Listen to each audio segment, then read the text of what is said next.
உங்கள் இயற்கை விவசாயி லோகு, நாமக்கல் டிஸ்ட்ரிக்ட். இப்போ பார்த்துட்டு இருக்கிறீங்களா, என்னடாப்பா இந்த மாதிரி கொடியாட்டு இவ்வளோ நீளமாக இருக்குன்னு. இது வந்து பார்த்திங்கன்னா நம்ம நாட்டு ரகம். இது வந்து கொடி உருளைக்கிழங்கு. இது வந்து வெத்தலை வள்ளி கிழங்கு. அதாவது பார்த்திங்கன்னா பாருங்கள், நம்ம இயற்கை விவசாயத்தில் விளைஞ்சது நாட்டு ரகம், மரபு ரகம். இந்த மாதிரி ரகங்களை வந்து நம்ம வீட்டு தோட்டம், மாடி தோட்டம், காட்டு தோட்டம், அனைத்து தோட்டத்துலேயுமே பயன்படுத்தலாம். ரெண்டாவது பார்த்தீங்கன்னா நல்ல எதிர்ப்பு சக்தியோடு இருக்கும். நம்ம விளைவிக்கக்கூடிய பொருள் அனைத்துமே சத்தானதாக இருக்கும். இந்த மாதிரி நாட்டு ரகங்களை ஒன்றை வச்சுருந்தோம் அப்படின்னம்னாவே மீண்டும் மீண்டும் அது நம்ம இடத்த விட்டு போகாது. விதையாகவும் கிழங்காகவும் மாறிடுது. இதெல்லாம் கொடி உருளைக்கிழங்கு. கிழங்கு வந்து கொடியில் காய்க்கிறதெல்லாம் வந்து உலக அதிசயம். அந்த மாதிரி அதிசய கிழங்கு தான் இது. இந்த அளவுக்கு தண்ணியே இல்லாமல் முளைப்பு திறன் வருது அப்படின்னா நம்ம பயிர் பண்ணுற விவசாய முறை தான்.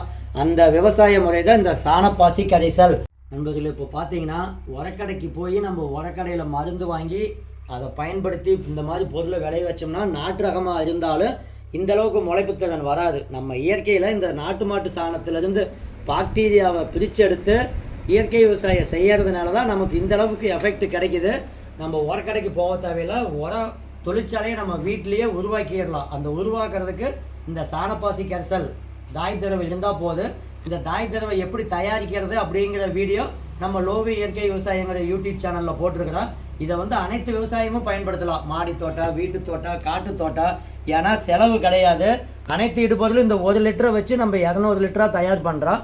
அந்த 200 லிட்டரை வந்து ஒரு 195 லிட்டர் காட்டுக்கு கொடுத்துட்டு 200 லிட்டரில் வந்து 195 லிட்டர் காட்டுக்கு கொடுத்துட்டு அதில் வந்து ஒரு 5 லிட்டரை வச்சு மீண்டும் தண்ணி ஊற்றி 2 கிலோ சர்க்கரை போட்டால் தயாராகிடும்.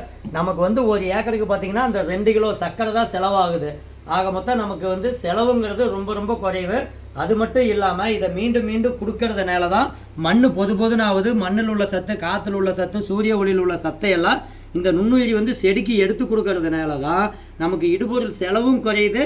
அதோடு இந்த கிழங்கு, காய்கறிகள், பூக்கள், மரங்கள் அனைத்து பயிர்களுக்கும் பயன்படுத்தும் போது அது வீரியத்தோடு நமக்கு டன்னேஜ் அதிகமாக நல்லா சத்தான பொருளாக கிடைக்குது. அது மட்டும் இல்லாமல் இதை வச்சே என்பிகே புண்ணாக்கு போட்டு தயாரிச்சுக்கலாம். நம்ம வாழைப்பழத்தை வந்து பொட்டாஸ் தயாரிச்சுக்கலாம். தேங்காய் கரைச்சி பொட்டாஸ் தயாரிச்சுக்கலாம். அடுத்தது பார்த்திங்கன்னா மீனை வந்து 15 நாளையில் மக்க வச்சது. மீனம் 15 நாளையிலேயே தயாரிச்சது. 4ல் 1 பங்கு நாட்டு சர்க்கரை இருந்தால் போது.